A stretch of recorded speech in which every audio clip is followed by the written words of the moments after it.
On va analyser ce circuit là. C'est un local technique. C'est l'installation d'un local technique. Il s'agit d'un schéma synoptique.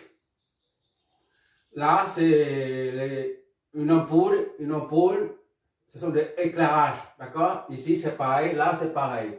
L'éclairage pour l'escalier, les couloirs, tout ça. Là, c'est un moteur continu. Là, c'est un chauffage. L'éclairage, moteur monophasé, moteur triphasé. Enfin, bref, il y a de tout dedans. Dans ce local technique, il y a de tout. Il y a toutes sortes de moteurs. D'accord? Et le trait discontinu, là, les deux traits discontinus représentent les endroits inaccessibles. On ne peut pas entrer pour voir ce qu'il y a dedans. Combien d'ampoules, combien de chauffage, combien de machines qu'il y a dedans. Les endroits inaccessibles, d'accord? C'est pour ça que j'ai mis ça. C'est un exemple, d'accord? Et pour connaître, on veut connaître le courant appelé par l'installation, d'accord? Le courant I. Hein. Le courant I. D'accord? Ainsi que la tension.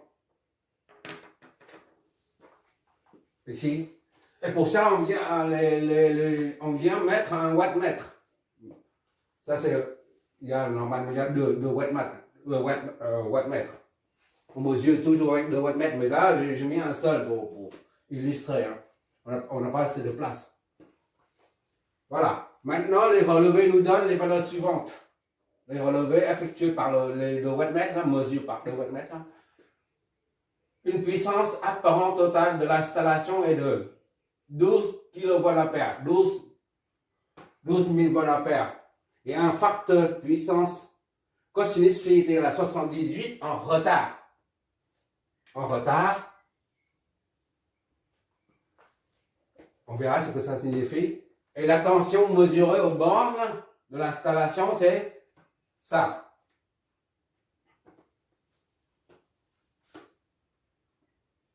Maintenant, on doit déterminer l'intensité du courant I fourni à l'installation, ainsi que toutes les puissances présentes ici, là, à ce niveau, dans l'installation. Et on déduit l'impédance de l'ensemble du local technique.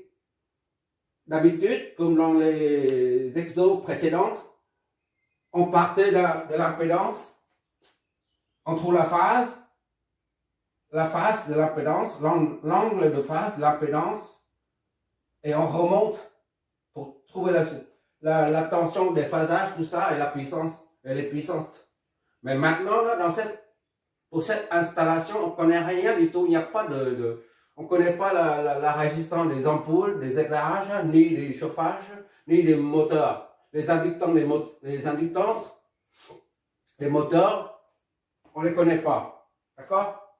Parce qu'on ne peut pas accéder à tous ces endroits-là. Bon, maintenant, il faut déterminer le courant I déjà. D'accord? Fournir l'installation et toutes les puissances. C'est le raisonnement de Z à A. C'est pas de A à Z, c'est à l'inverse qu'on fait. Vers l'an. D'accord? C'est un raisonnement à vers l'an. Voilà. On continue. Alors, on commence. Comme il s'agit de raisonner à vers l'an, à l'envers, on doit partir du facteur de puissance. D'accord? Et on remonte les facteurs de puissance, on en déduit à partir de FP, la cosinus phi, on en déduit la puissance complexe. D'accord? Bon, facteur de puissance, FP, c'est-à-dire cosinus phi, c'est égal à FP. On appelle ça cosinus phi, d'accord? Est égal à FP. Est égal à 0,0 78.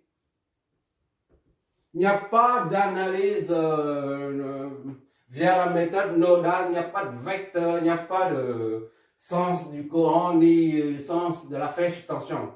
Tout ça, ça ne marche pas parce qu'on ne connaît pas le câblage. D'accord? Le câblage, tout ça, on ne connaît pas. Un moteur triphasé ne capte pas comme ça. D'accord? Il y a 3 phases qui arrivent. Mais là, c'est comme il s'agit d'un schéma synoptique. J'insiste là-dessus, c'est un schéma de l'ensemble pour faciliter la compréhension. Voilà, c'est tout. Bon, il suffit de trouver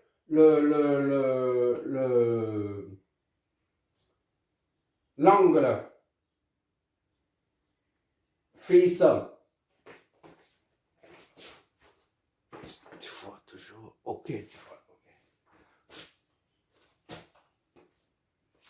Cosinus phi est égal à 78 et par conséquent à cosinus de 0,78, ça nous donne phi-somme. D'accord? Phi-somme est donc est égal à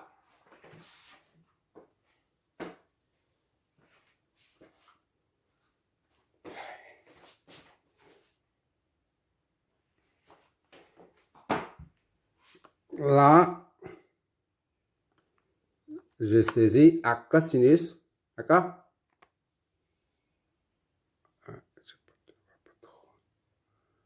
Ah, c'est mieux comme ça, je pense. Voilà. Ça te donne ça.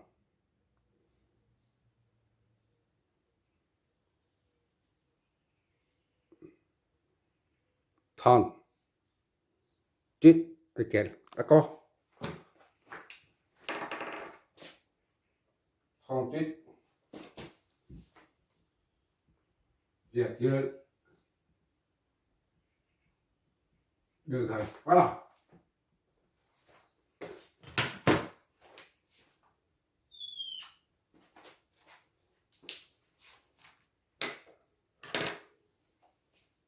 C'est-à-dire phi somme est supérieur à 0, positif. D'accord? Lors des 4 exercices précédents, on a dit lorsque phi est positif, phi ou phi somme est positif, c'est comme s'il y a une inductance. Le circuit est inductif. Et quand phi somme est inférieur à 0, négatif, circuit capacitif.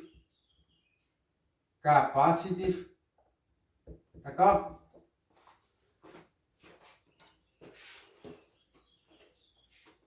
Là, le circuit est capacitif.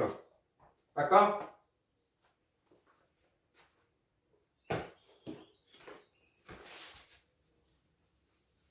Ce qui est inductif, supérieur, positif. Pour un condensateur, I, V.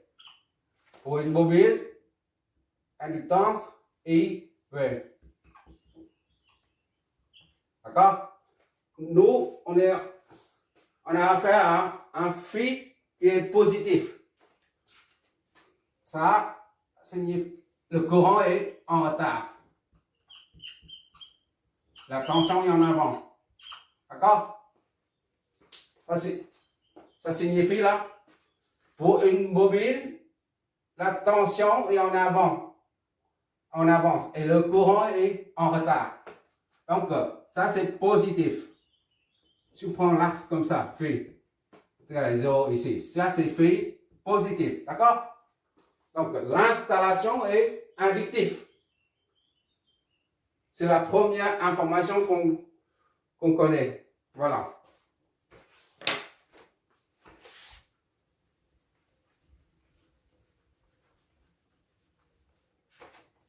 Maintenant, il suffit de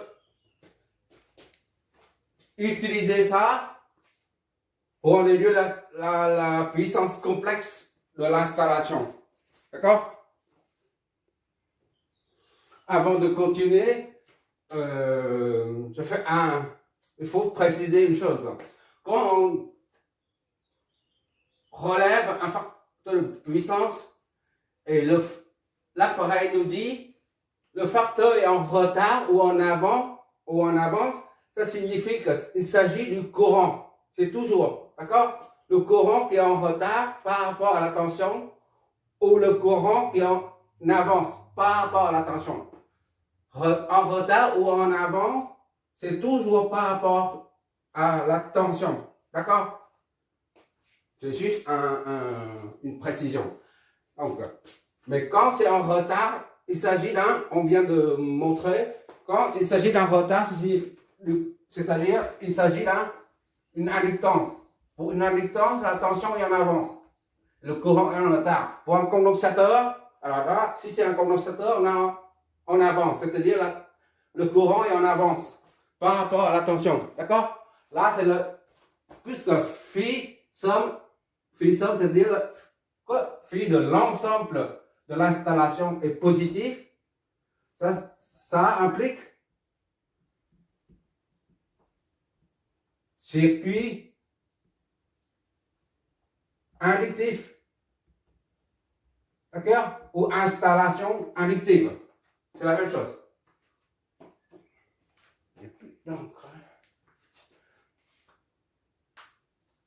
Maintenant, on va utiliser la formule de la puissance complexe, notre fameuse formule, en injectant ça dans la formule.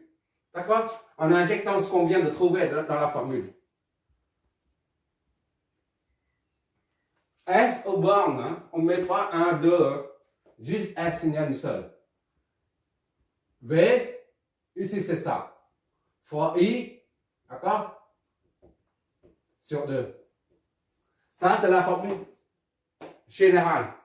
D'accord? Et ça est égal aussi à le module. D'accord? Phi somme. D'accord?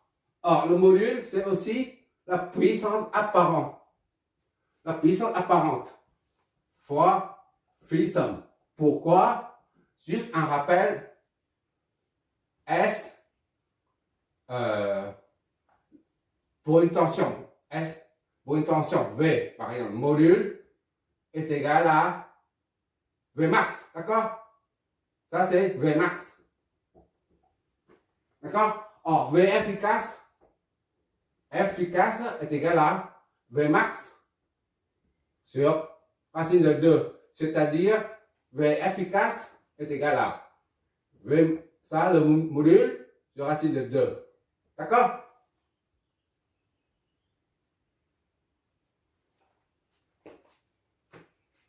Et V, ça, V efficace et I efficace. Ça, tu remplaces par ça. Module est égal à V efficace fois racine de 2.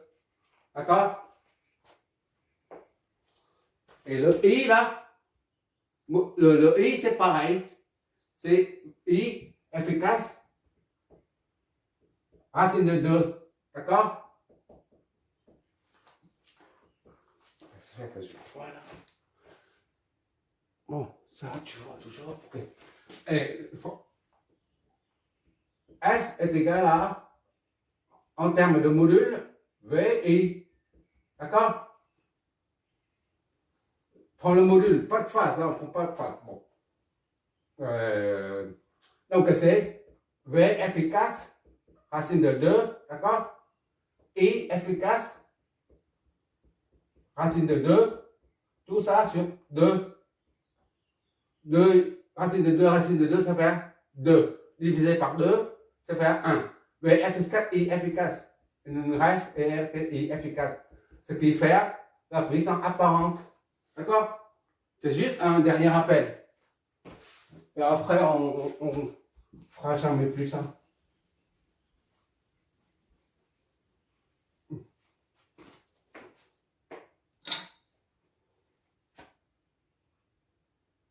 Et ça, je redessine. Il y a tellement de... Il n'y a pas assez de place ici, là. S est égal à V, I sur 2 est égal au module phi somme. Il y a une formule condensée. S fois phi somme, d'accord, est égal à S fois, puisque ça c'est E, J phi, d'accord. Tu reverras les exos précédents. Cosinus phi somme plus J sinus phi somme. D'accord? Voilà. C'est-à-dire, on multiplie ça là-dedans. D'accord? On multiplie ça là-dedans. Ça va faire S cosinus phi somme. On met tout là-dedans. S cosinus phi somme plus J S sinus phi somme. D'accord? La puissance complexe est exprimée sous 4 formes différentes. Celle-là, celle-là, celle-là et celle-là. C'est au choix. D'accord? Et chacun sa sauce.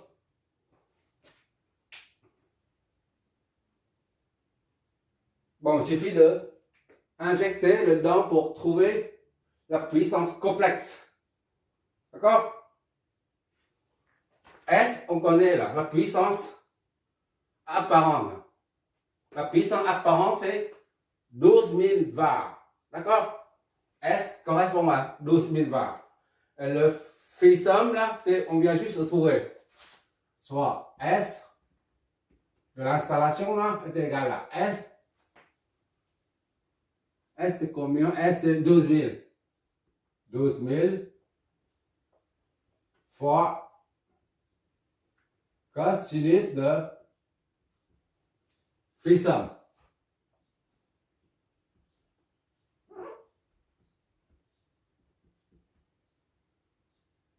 Cosinus de phi somme, c'est ça là. D'accord? Mais je mets ça pour bien voir la formule, c'est tout. Sinon, on injecte ça dedans, puis c'est terminé. On enlève ça, on efface ça, on met ça. 0,78, d'accord? Mais je préfère mettre ça pour que tu identifies la formule. Voilà. On est là pour apprendre. L'objectif est ça. Le but est de rechercher, c'est de manipuler la formule de puissance complexe. Parce qu'après, on aura besoin de ça. Là, ici, même s'il y a des erreurs à cause du nombre décimal, mais je préfère ça.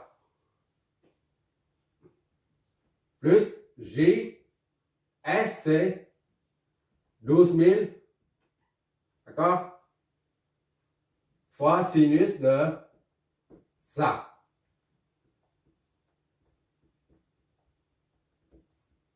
Voilà. D'accord? Donc, S c'est combien? Et donc, est égal à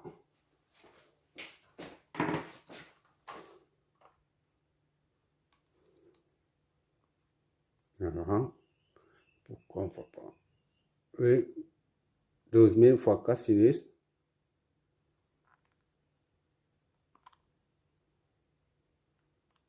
Voilà.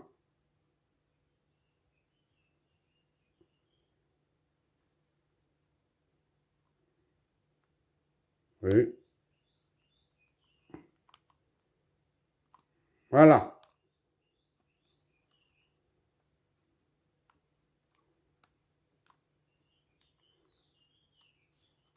Ça nous donne ça. Oui. Il y a la partie imaginaire. Ok, on va noter tout ça.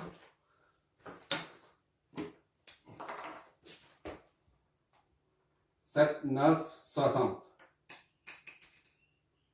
9, 3, 60. 9, 3, 60. Plus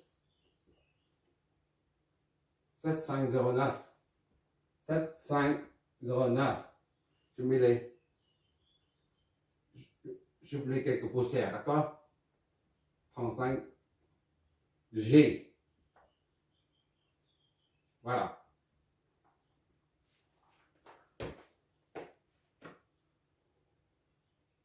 On peut éventuellement convertir en modules de phase. On va convertir ça en module de phase. D'accord? Pour voir le déphasage de la puissance. Voilà. 12 000 et moins 38, 739. Ok, d'accord? Oh! 12 000.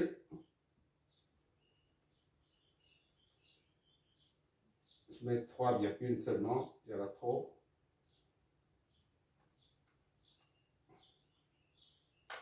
Voilà, 12 000 et 38, 739 degrés. Ça représente Fissum. Tu vois bien, ça représente Fissum.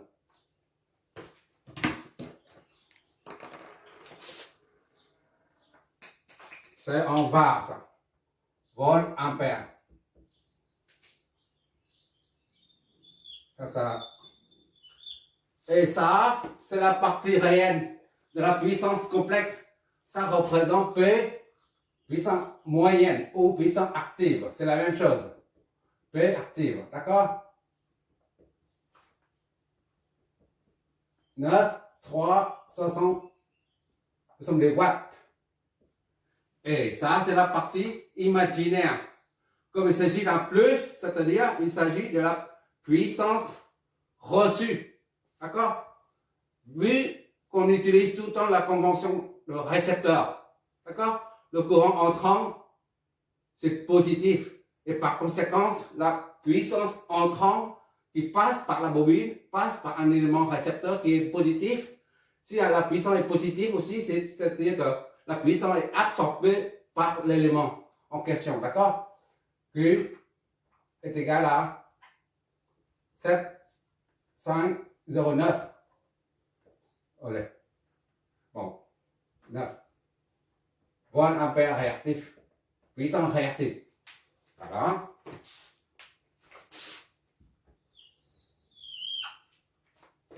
Puissance apparent, on va trouver là, ici, là. Et l'angle de phase, c'est ici. F sum est égal à F, phi sum, phi V moins phi I. D'accord? Est égal à 38,739. C'est là, on a tout ici, c'est la raison pour laquelle on utilise la puissance complexe. La puissance complexe contient toutes les informations du circuit. D'accord?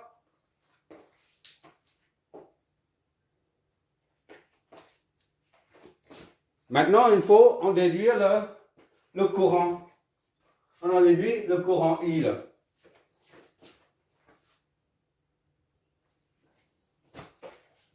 Ah, il y a de la place en bas. Encore une ligne.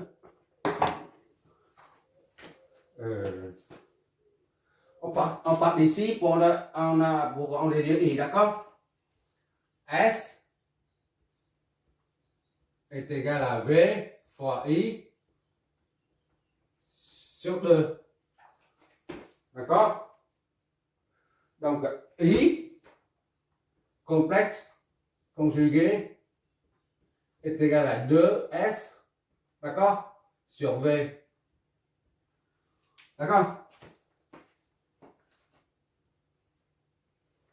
Maintenant, il faut S, on l'a, V, il manque V là. V, on en déduit à partir du relevé là, de la mesure là, estimée. V est égal à 1. On met ça, VT là, est égal à 209,85 cos sinus 3, 7, 6, T. D'accord? Alors, lorsqu'on utilise la puissance complexe, on travaille dans le domaine fréquentiel, d'accord? Donc, il faut convertir ça en domaine fréquentiel. Vous voyez, il n'y a plus de variable t, c'est fini. On reprend l'amplitude et phase. La phase, c'est 0 là. D'accord? Vous voyez, c'est égal à ça. Ben, il suffit d'appliquer la formule puissance complexe. Donc, I est égal à 2 fois ça. D'accord? 2 fois la puissance complexe, c'est ça. 12 000 et 38, 7, 3, 9, 4. Tout ça divisé par V.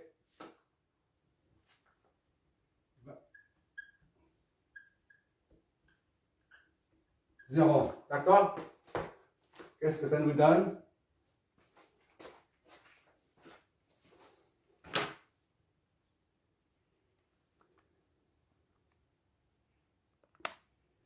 Voilà, on convertit ça en phaseur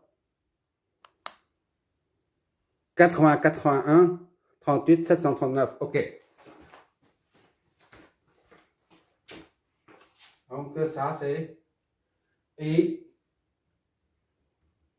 conjugué 80,812 et 38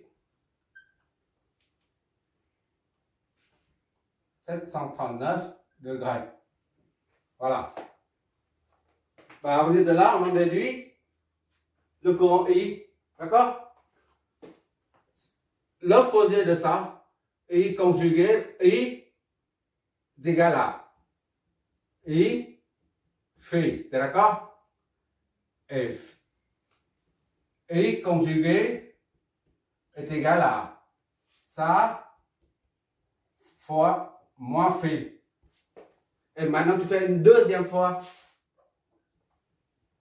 I conjugué, d'accord? Conjugué encore une fois, et ça te donne ça. I, d'accord? Fois phi. Tu retournes à l'état d'origine. Conjugué de ça, ça donne ça. Et conjugué du conjugué, ça redonne courant initial.